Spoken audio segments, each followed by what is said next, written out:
If a hunter traded the midnight watch for gossip by the fire, the tribe would wake up without meat, or not wake up at all. Today, you trade half an hour of sleep for just one more episode, and wake up being hunted by your alarm clock. In the cave, neglecting the night meant becoming dinner. In your apartment, it means turning into a zombie at 10 a.m., zero performance at 3 p.m., and guilt at 10 p.m. Want to see how sleep, which looked like a luxury, is actually the spear that sharpens your day? Let's face the problem without suspense. The modern environment is a savanna of lights. Screens become mini suns inside your cave. Notifications are hyenas laughing in the distance. Coffee at 7 p.m. is like hunting a mammoth in flip-flops. You can try, but it'll end badly. You go to bed with your phone glued to your face and turn your bed into an office, a movie theater, and a public square all at once. In the Stone Age, the brain read, night equals dark equals safe in the cave. Now it reads, night equals LED in the face equals maybe a predator hiding in the email. Result? You may sleep, but you sleep like a sentry in a storm, light, broken, waking at any cricket.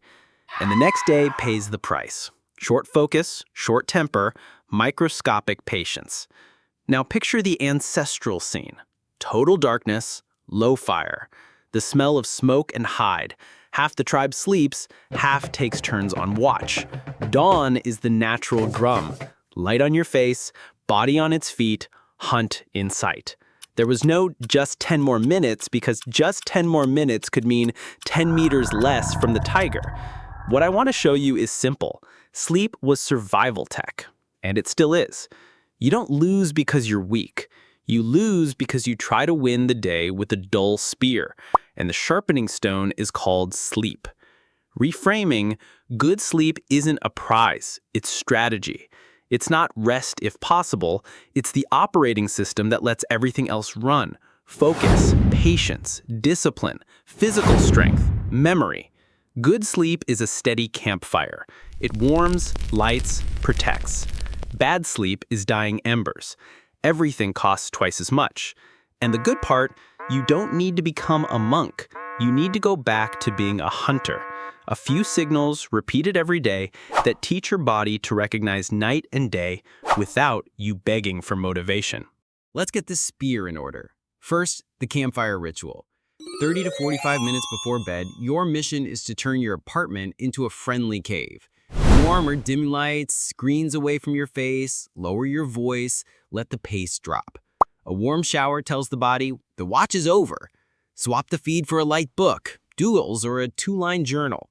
What turned into meat today, what I'll leave for tomorrow. Simple breathing. Inhale 4, hold 4, exhale 6 for 2 or 3 minutes. Nothing mystical, it's physiology. You teach your system to lay down the spear without dropping its guard. Notice how we're mimicking the fire going out? On purpose. The brain loves repetition. It learns the way back to the cave. Then comes the dawn drum. Woke up? Don't negotiate with the snooze button. Get up, water on your face, move your body for 60 seconds. Jumping jacks, squats, normal people stretches.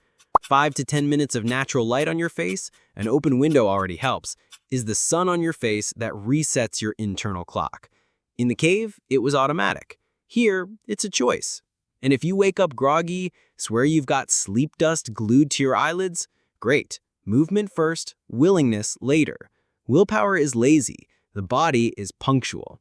Now, guard the cave. The bedroom is for 2 things, sleep and the other one you're thinking of. Not for meetings, series, family arguments, or real soundtracks. Darken the room. If full blackout isn't possible, improvise. We took down mammoths with stone, you can improvise curtains. Keep it cool. The cave's light chill makes the body save energy and slip into fancy hibernation mode. Turn off the zoo of lights. Blinking router, red standby dots, a screen flashing in the dark, and yes, the phone. I know, it hurts. Put it in another room or at least far away and on night mode. But my alarm! Buy a real alarm clock. Your grandmother would smile with pride. Helpful cuts. The friendly poison has a first and last name. Caffeine sharpens you early, sabotages you late. It works for you until around 6-ish. After that, it turns into a hyena. Heavy, late dinners give your stomach the spotlight and your brain the silent treatment. Alcohol looks like a big fire, but it's smoke in the head. You pass out fast, but sleep quality tanks. Before this sounds moralistic, it's not prohibition, it's hunter strategy. Want a drink? Pick the day and accept that the night watch will be so-so. Want to eat heavy? Do it early.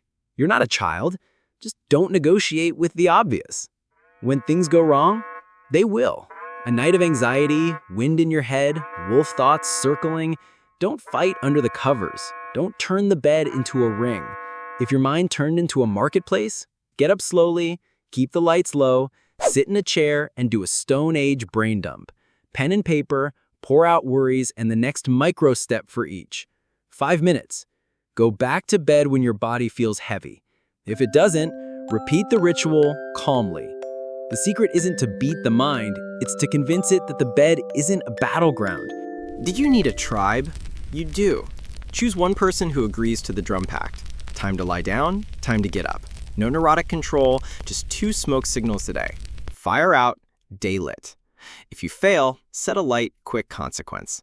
Wash all the dishes, or do a 3-minute plank in the morning as a tardiness tax. Ridiculous? It works. The brain learns through small, immediate friction. In the cave, this had another name: healthy shame, the kind that protects the tribe. You might still think, I perform better at night. Fine, let's separate myth from habit. There are exceptions, of course, but often I'm a night owl is the elegant way to say I'm a slave to screens and caffeine. Test a 14-day cycle with the campfire ritual, the dawn drum, and a sacred window for the day's biggest task in the first hours. Before declaring your night owl DNA, try living like sun people. Worst case, you prove to yourself you truly perform better at night, consciously. Best case, you discover that sleep became your biggest performance boost.